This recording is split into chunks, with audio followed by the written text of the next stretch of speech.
Hello and namaste, everybody. I'd like to welcome you all, as always, to my channel, Learn with Cecile. So, it's been a few days that I've not been able to come up with some new videos on certain informative topic for you all, but today I have finally come. I've finally managed time to come. So, today's discussion is about Constitution. Within a few minutes, I'll be trying my level best to tell you about the constitution, especially the constitution of Nepal. So, what is a constitution? Let's first discuss that.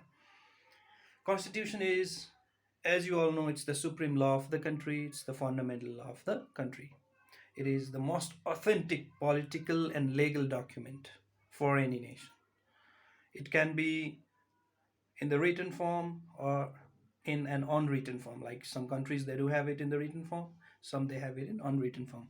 Let me give you an example. UK has no provision of written constitution so far, though it's the mother of all democracy. And USA was the first country to write down the constitution in 1789. So it is also known as the shortest constitution. It has already been amended for 27 times. Keep that on your mind. So, coming back to the context of Nepal, let's discuss about the constitution of Nepal. So, the constitution that we have now at the present moment is the seventh constitution of Nepal. Seventh. So, when did the first constitution come to Nepal? When did Nepal get the first constitution? On 2004. This is the first written constitution of Nepal. And the present constitution, it was promulgated on 3rd Ashwin 2072 BS. So as you can see, within 68 years, the constitution has changed for 7 times. Not the amendment, but constitution itself has changed over the years within the duration of 68 years. So it also falls under Nepal falls under the rapidly constitution changing country, because within 68 years Nepal is already uh, using the seventh constitution. So how did we get it and who gave us? Let's discuss about those things also. So the present constitution is known as the Constitution of Nepal. This was given by the Constituent Assembly after the major political transformation, after the major political success in bringing 10 years long armed conflict and people's movement of 2062 and 63 into the peace process. Though the Constituent Assembly could not give the constitution in its first tenure, in the second tenure we got it. So it was promulgated on 3rd Ashwin 2072 BS. So this day is marked as the Constitution Day in Nepal.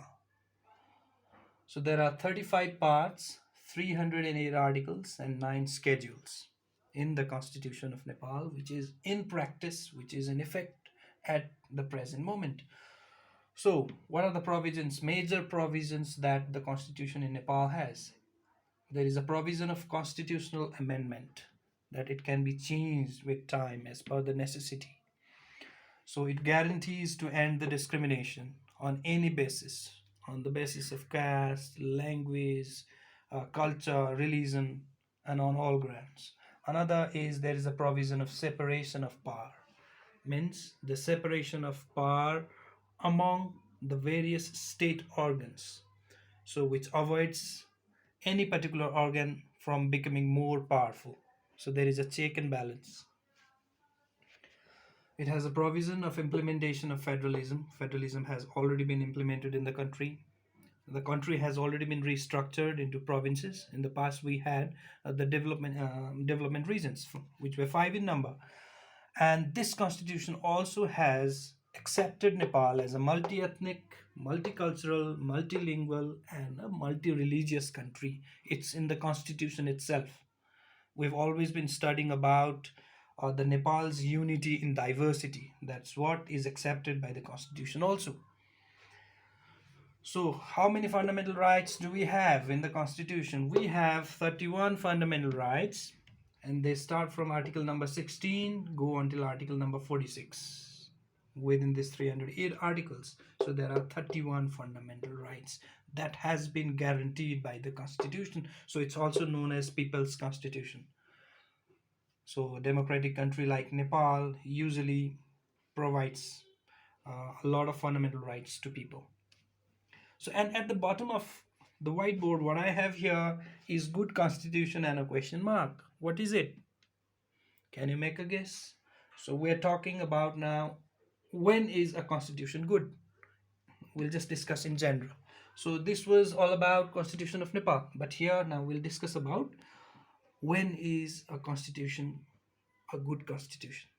Why is it called a good constitution? So it'll be easy for you to remember if you just have a look at the first letter of all those characteristics of good constitution. These all are the characteristics. So C stands for clarity, F stands for flexibility, B stands for broad based, F stands for fundamental rights, I stands for independent judiciary, and S stands for separation of power. Let me tell a little bit about those things. So what is clarity? A good constitution should have clarity. It should not have confusion. It should not have ambiguity. So it should be written in a very simple language so that everybody can understand, and it cannot be interpreted otherwise. Next is flexibility. It should be flexible as well. So it has to change with time. Okay, change with the situation. That's what we call amendment.